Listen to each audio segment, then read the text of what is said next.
Amici bellini, tanti screenshot, alcune cose che magari erano sfuggite anche a me e che voglio proporvi, qualcosa me l'avete consigliata voi e sono contento di metterla ad archivio. Insomma, è una partita che una di quelle che si porta dietro tutte le polemiche, ma onestamente se c'è qualcuno che si può lamentare secondo me siamo noi. E se qualcuno si sta guardando questo video da altre angolazioni, cioè altri tifosi di altre squadre, siete i benvenuti, non fumate che fa male. Cominciamo.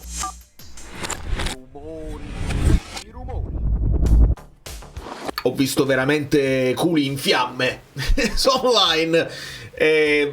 Mi dispiace, ma non è che urlando cose false diventano vere solo perché le urlate. Il problema è il numero di persone che si mettono poi a ripetere e non ci possiamo fare niente. Non le cambiamo noi, la percezione di quello che è il calcio non lo possiamo cambiare noi dal nostro piccolo canale, che comunque cresce. E vi ringrazio. Numeri pazzeschi sulla reaction e sulla live, ma senza indugio andrei a prendere lo scavetto. Dove sta? E onestamente mi dispiace se questa partita passa alla storia per la partita delle polemiche, degli aiuti al Napoli. Questa deve passare alla storia come la partita dell'atteggiamento giusto, di quella cazzimma che noi chiediamo sempre al Napoli e non sempre ritroviamo. Noi troviamo spesso giocatori fin troppo educati che non e invece questa volta io ho visto veramente a livello collettivo un atteggiamento molto molto positivo e importante. Spostiamoci partendo dal calcio d'inizio, perché qualcuno mi stava scrivendo anche di questo fuorigioco, perché Vitinha è molto oltre. Vitinha va in pressing su Meret, la palla sta arrivando qua e c'è un colpo di testa a riportare la palla qua.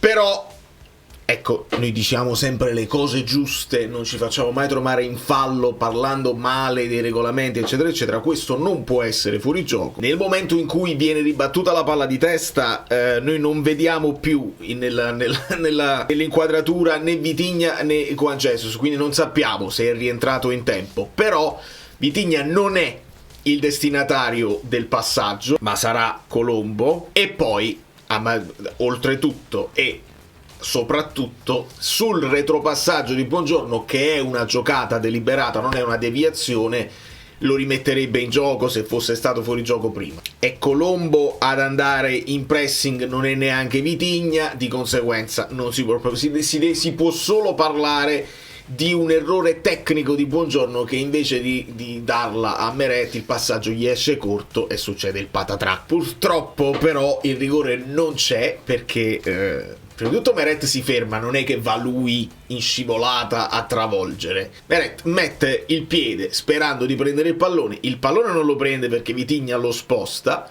ma si vede benissimo. E qua mi dispiace per questo, un paio mi ha scritto ricordi Vitinha da regolamento era nettissimo, quello di Vergara non c'è. È proprio tutto il contrario, perché qua si vede l'unico modo che hanno i calciatori di andare a terra senza far vedere che si stanno tuffando è trascinare la gamba d'appoggio. Questo movimento addirittura a farsi male, si può far male anche la caviglia. Trascinando così il movimento diventa quasi congruo nella caduta, e quindi è Vitinha che, simulando, si butta già in volo a cercare poi con l'altra gamba il contatto che trova con la gamba di Meret. Quindi nessun regolamento, questo rigore non esiste. E soprattutto se lo vai a vedere al VAR devi vedere molto bene e più volte che è Vitinha che sta trascinando. Ascolteremo Open VAR, non se ne saranno accorti, non se ne accorgerà nessuno.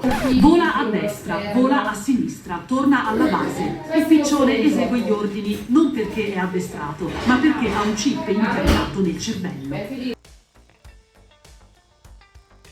Rigore che da regolamento si dà, e ammonizione anche per Meret, perché poi le ammonizioni noi le dobbiamo contare. E insomma, qua penalizzato il Napoli, mi dispiace, ci fai partire dall'1-0 per loro con un rigore che non doveva essere dato, anzi ammonizione per Vitinha. McTominay, mamma mia, che partita, mezza partita, è comunque sembrata una partita intera.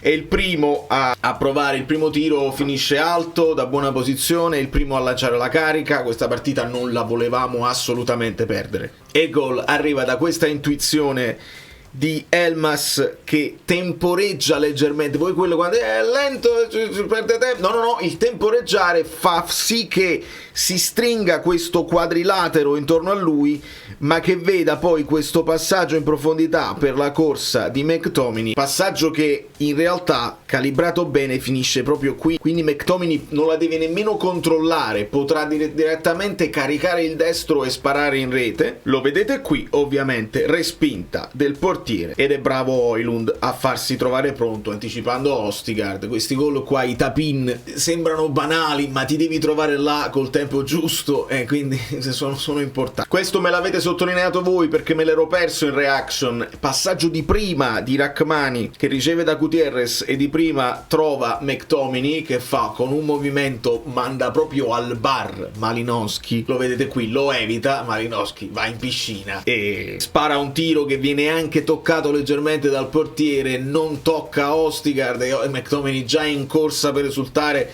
ancora prima che la palla entri in rete. Poi il pallone che non si muove è ancora più bello. Segnaliamo questa bella parata di Meret, il tiro dalla distanza Malinowski ce l'ha e ci ha provato più volte. Qua è bravo Meret con la mano di richiamo ad andare a prendere quello che Božíňov era l'attaccante del Lecce, insomma il portiere del Genoa non è riuscito a prendere, e qua sottolineiamo questa bella parata. E poi succede l'altro fattaccio. Qua si vede che insomma Buongiorno aveva varie possibilità, anche il ritornare da Rrahmani.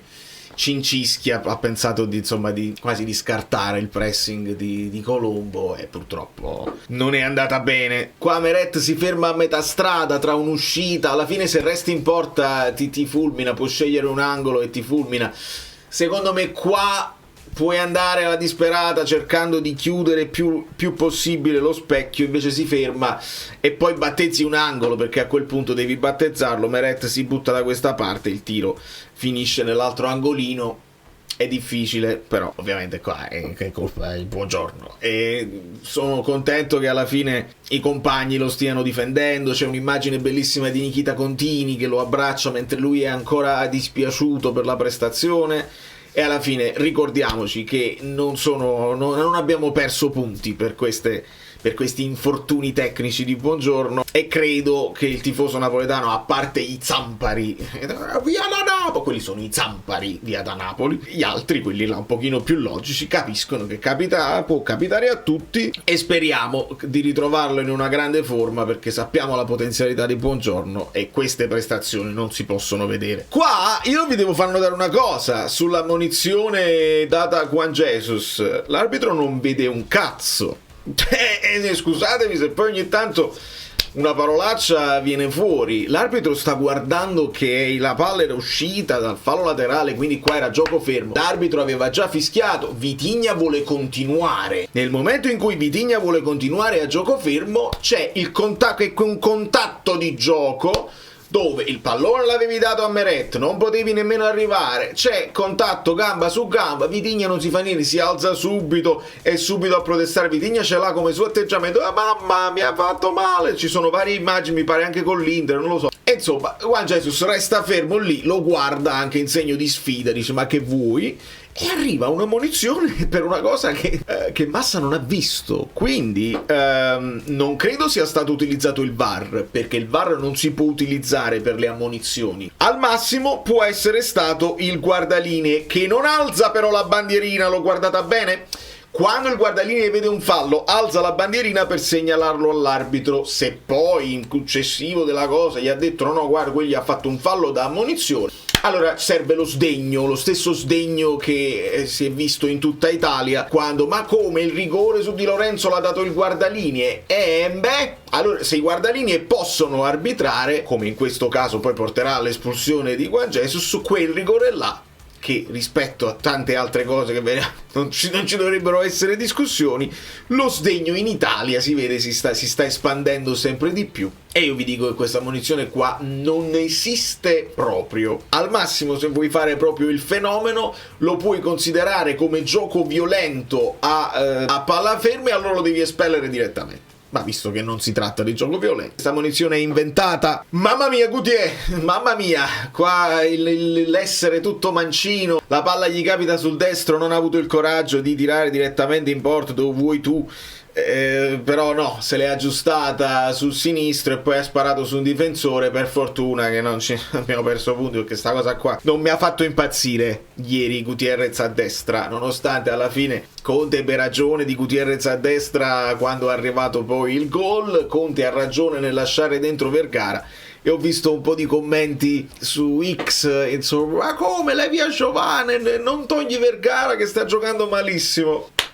Amici, aspettate la fine della partita, lasciate fare Conte, che può anche sbagliare. In questo caso sono 2 su 2 che non sbaglia, perché poi c'è anche la questione tattica, giustamente, perché Vergara fa il centrocampista e noi eravamo con un 5-3-1.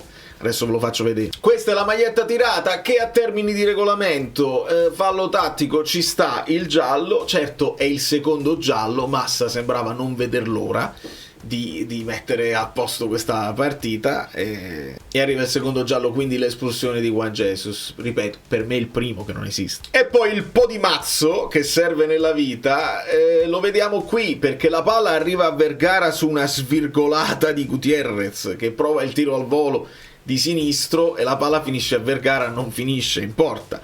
E da lì si arriverà a questa strusciata, chiamiamola strusciata, il contatto c'è. Tra l'altro volevo anche farvi vedere i mini parastinchi di Vergara, perché l'arbitro, quell'altro fenomeno che fa i TikTok, 10 anni di sfiga se non segui questo profilo. Non lo dice nessuno, Vergara non conosce il regolamento, nessun arbitro lo ferma, non indossa i parastinchi, né. Ho capito che hai trovato il sistema per diventare virale ad ogni partita. Bravo, beato te che puoi parlare di tutte le squadre. Io mi devo aprire un altro canale per parlare di tutte le squadre. A proposito, iscrivetevi al canale questo, così apriamo quell'altro. Lasciate il like. Che gancio incredibile. I parastinghi Vergara li usa. Qua c'è la strusciata, che è poca roba onestamente, però da quest'altra colazione si vede un poco meglio e sarà strusciata. Ma intanto è step on foot, perché c'è lo step on foot. Quindi lo volete chiamare come volete voi. Se avete deciso che è codificato e che al termine di regolamento si chiama sempre, non vedo perché questo non debba essere chiamato. Certo, Vergara accentua moltissimo, dobbiamo dare meriti in privato a Vergara. In pubblico io dico che le simulazioni non mi piacciono.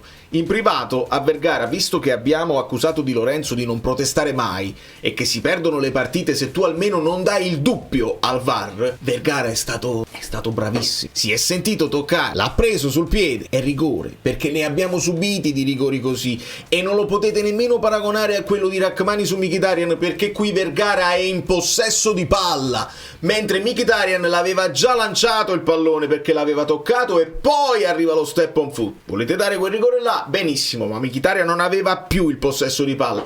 Qua Vergara è in possesso di palla, e quando avviene lo step on foot Vergara sta provando a girarsi e poi c'è questo movimento del piede che scivola, e quindi lo vuoi chiamare strusciata. Intanto il contatto c'è, intanto è chiaro che è molto soft come rigore, ma devono essere raccontati tutti uguali, altrimenti noi ce li prendiamo. Non dico che godiamo di più, ma quasi. Poi ci vuole pure il mazzo che Højlund lo tira male, e abbastanza male da finire tra Mano e Scella, la famosa Scella e Cariddi, perché se l'avesse angolato un po' di più magari l'avrebbe presa con la mano il portiere, invece la tocca ma non abbastanza. Ci è capitato spesso anche a noi, ci è capitato con Milinkovic-Savic, insomma ti butti troppo e la palla finisce in mezzo, capita. Non finiscono negli highlight gli atteggiamenti positivi, gli atteggiamenti di non indietreggiare, di non subire soprusi, di non farsi sempre bullizzare da qualunque avversario. Qua Elmas sta tenendo la sua posizione per stare in barriera su un calcio di punizione. Basket lo spinge, Elmas non mi toccare finché non viene l'arbitro a stabilire dove deve stare. Questo atteggiamento qua noi abbiamo chiesto più volte e non sempre l'abbiamo avuto. Lo stiamo vedendo. Questo è il momento in cui McTominay chiede il cambio, 34esimo. Ci ha spiegato Conte che insomma è una roba di infiammazione, quindi non è uno strappo, ecco perché ha tenuto duro insomma fino alla fine del primo tempo. È giusto che l'abbia tolto, perché non sarebbe stato proprio il caso, però non lo so se è il caso poi di utilizzarlo contro il Como. Non vorrei si riacutizzasse e poi c'è la Roma, e insomma, mamma mia. Questo è per farvi vedere il modulo Gutierrez qua, con il 5-3-1, il che può anche spiegare a Giovane: non è una bocciatura, ho lasciato Vergara in campo perché fa anche il centrocampista, tu sei un attaccante. Vediamola così, proprio per non giudicare troppo presto Giovane. Sembra quasi che sai, poco. Allora, che in questo momento non mi fa impazzire. Non ci potevamo perdere il colpo di testa da terra di Vergara come Simeone all'epoca, la voglia di non mollare mai, anche il rischiare la sua incolumità perché quello ci va col piede e tu ci vai con la testa e ti puoi far veramente del male, ma sta palla non la prendi. Uso tutto quello che posso per riconquistare il pallone e per mantenere il possesso. Grande Tonino, che non ha fatto una partita straordinaria, ma è rimasto dentro la partita ed è stato fondamentale. L'atteggiamento, sì. Si chiede con le mani dietro alla schiena, si chiede all'arbitro, valla a rivedere, cioè, l'ha sentito il tocco, Vergara non avrebbe mai fatto quel popò se non fosse mai stato toccato, valla a vedere, si deve creare questa situazione perché lo fanno tutti, non è possibile che solo noi siamo le santarelline che vabbè rispettiamo la decisione dell'arbitro, non fa niente, se lui non ha visto così il VAR, no, si deve fare così. Questa non l'avevate notata? Scott che dice testa, a un certo punto è Conte che dice calma adesso, calma, dopo le proteste, insomma, quando l'arbitro va poi al monitor, adesso calma, testa, anche perché dopo il rigore c'è da recuperare tutti i minuti persi per il controllo VAR, e quindi Scott, testa del leadership, questa è leadership. Sì, era proprio Olivera che si è andato a prendere il pallone e lo consegnerà poi ad Højlund, che già sta qua, sta pensando dove lo tiro, piano piano, eccetera, tutto a posto. E in ultimo il capitano Lobotka, che va a proteggere il dischetto perché non si sa mai. Ci rispostiamo, vi posso chiedere il like finale e non voglio perdermi le pagelle perché poi fa parte dell'analisi. E c'è stato anche un commento che mi ha colpito, dice non postare le pagelle sugli altri mini social perché io utilizzo solo YouTube, poi mi dispiace, me le perdo. E avete ragione. E allora le pagelle possono diventare un inserto short. In uno shortino verticale facciamo le pagelle degli amici bellini, che mi dispiace poi non fare perché loro si mettono là, fanno i voti, fanno dei voti pazzeschi ed è lì che noi possiamo anche commentare le prestazioni individuali. Ma in questo momento ci tenevo a rivivere un attimo la partita e lo voglio lasciare un po' più breve, anche per far fumare qualcuno che se lo vede, dice fammi vedere se questo è onesto, è disonesto nell'analisi della partita. Mi dispiace, è un rigorino quello su Vergara, lo chiamiamo rigorino come gli altri che sono stati dati e ce lo prendiamo pure noi. Quello là di Vitinha non c'è, quella è simulazione, perché ti butti tu. Invece qua lui il colpo lo prende e poi simula il dolore Vergara, quello sì. Ma lo ha detto anche, e qualcuno dice l'ha ammesso, ma se lui dice ho sentito il tocco, che gioia, vuol dire che quello è il regolamento. Se vieni toccato, che gioia, vuol dire che il rigore c'è. Mi dispiace tantissimo per voi. Ho detto già, ti fatto rosso solo perché buongiorno di Nimmerroid. Ti saluta Rasmus Solund e tagli di capire che pallotti e coppa No, calma, mi dissocio, questo è un vocale che è arrivato a Colombo, il piccione, perché poi tutto ritorna, no? I piccioni col VAR, il Colombo che ha segnato e pensava che ha fatto pure così 3 volte, che cosa, non è un gesto carino, vabbè, poi magari sono giovani, non lo sanno. Da New York, Valerio Fluido è tutto. La faccio breve perché vorrei andarmi anche a vedere la Juventus, la Lazio, l'Inter non l'ho guardata proprio perché non era proprio il caso.